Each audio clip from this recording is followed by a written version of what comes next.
Hey, Annie, thanks for completing the 2 minute assessment, the quick assessment on my website at theeducationgame.com.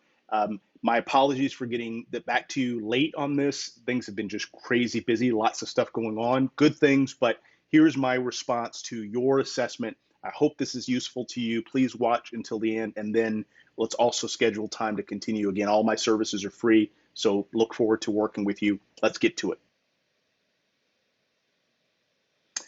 Okay, so first off, Annie, you heard about this from a friend, and so thank you. Please let your friend know that I appreciate the referral. Again, all my services are free, and so this conversation plus anything that follows, happy to help you as much as I can. Um, you've got a 6 to 9 year old, at least one child in the home, and so when I went through this, I'm going to give you my feedback, okay? You're in a traditional educational model, very normal, of course. Most 90% or so of kids throughout the United States are. Um, you feel like you have very little decision making authority um, over or your child have very little decision making authority over their learning. So this is a real problem. When you say almost none, that means that whatever your child is interested in, whatever you have watched and witnessed that your child has some really excitement about, that doesn't show up in the curriculum at all. Again, very normal. That's how education, school really typically works. In what area is your child curious? You have some sense about that. So these are the areas that we need to, I would argue, we need to build from. If he has interests, then that's where you start, not with a curriculum that is oftentimes pretty dull. How much of your child's learning is in their area of curiosity? Again, you indicate not much. I see that as a real problem. Again, imagine every day of your life you had to do things that had nothing to do with your interests. That's going to get pretty dull at some point. Certainly, it sounds like that's what's happening with your son. Does not respond with greater curiosity when he fails. Big issue here because failure is a part of life. Failure is going to be a normal thing.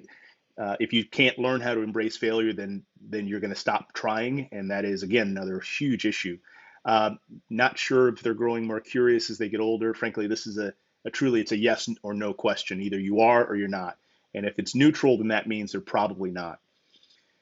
Now, this is the part where I ask questions about the parent. And so you want a child who prefers to work hard.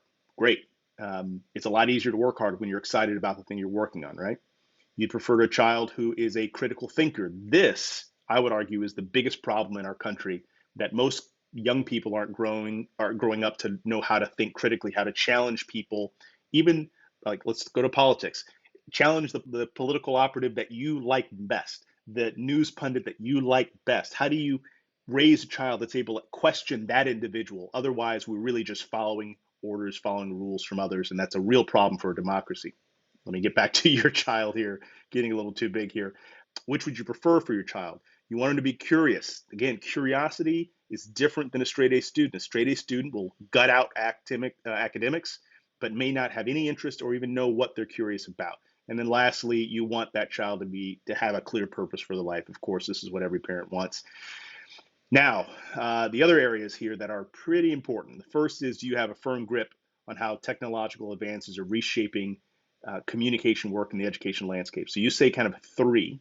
Frankly, on this one, if anyone says a one, then they're lying because nobody can understand what's happening.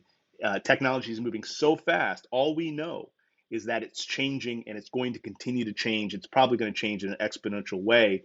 Now the question really becomes, how do we get our child ready to handle that kind of change, that amount of change? And again, teaching them how to fail is one of those ways to do that.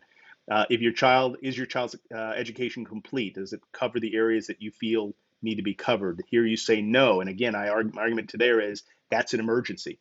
If you were in a hospital and does your child's medical treatment cover the areas that they need to be healthy? If the answer was no, then you would want to change pretty quickly, right? So we want to have that same level of urgency when we're talking about our kids' education. And again, we can talk about options there.